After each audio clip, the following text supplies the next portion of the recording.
Hello, bachcho. Let's read this question. So the given directions are each of this question contains two statement, assertions and reasons. Okay. Each of this question also has four alternative choices, only one of which is the correct answer. You have to select one of the quote ABCD given below.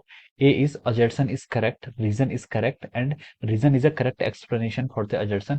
B is assertion is correct, reason is not the correct explanation for the assertion. C is assertion is correct and reason is incorrect, and D is our assertion is incorrect and the reason is correct. Okay, so the given assertion is a force applied on the body always does work on the body, and given reason is if a force applied on a body displaces the body along the direction of the force, work done will be maximum. Okay, तो चलिए बच्चों अब हम इस question को start करते हैं। तो देखिए बच्चों, इस क्वेश्चन का हम की कॉन्सेप्ट लिख सकते हैं। The key concept of this problem, हम इस क्वेश्चन का की कॉन्सेप्ट लिख सकते हैं। देखिए, हमसे पूछा गया कि देखिए वर्क और फोर्स के बारे में बताया गया, ठीक है। तो हम लिख सकते हैं जो इसका जो आपका की कॉन्सेप्ट होगा वो होगा आपका वर्क डन, ठीक है।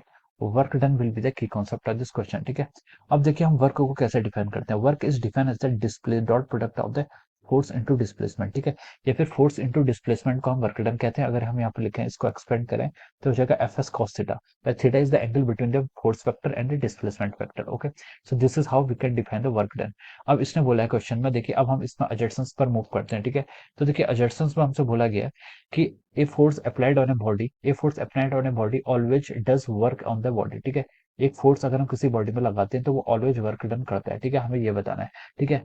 तो देखिए वर्क डन क्या होता है आपका फोर्स इनटू डिस्प्लेसमेंट, ठीक है। अगर आपका देखिए यहाँ पर फोर्स और डिस्प्लेसमेंट के बीच में अगर आपका एंगल 90 डिग्री जाता है, इफ थीटा इज π/2, ठीक है, यानी कि अगर आप फोर्स और डिस्प्लेसमेंट एक दूसरे के परपेंडिकुलर हो जाते हैं तो वहां पर वर्क डन कितना हो जाएगा आपका, जीरो हो जाएगा। तो उस केसेस में कहते हैं वर्क डन कितना हो जाता है, जीरो हो जाता है, ठीक है। तो ये स्टेटमेंट आपका क्या है, अजर्सन में हम बोल सकते हैं कि दिस अजर्सन इज अवर रॉन्ग। अजर्सन क्या है, ऑलवेज लिखा है ना, ऑलवेज डर वर्क ऑन द बॉडी, तो ऑलवेज वाली कंडीशन को यहाँ पर फॉल्स हो जाएगा, ठीक है।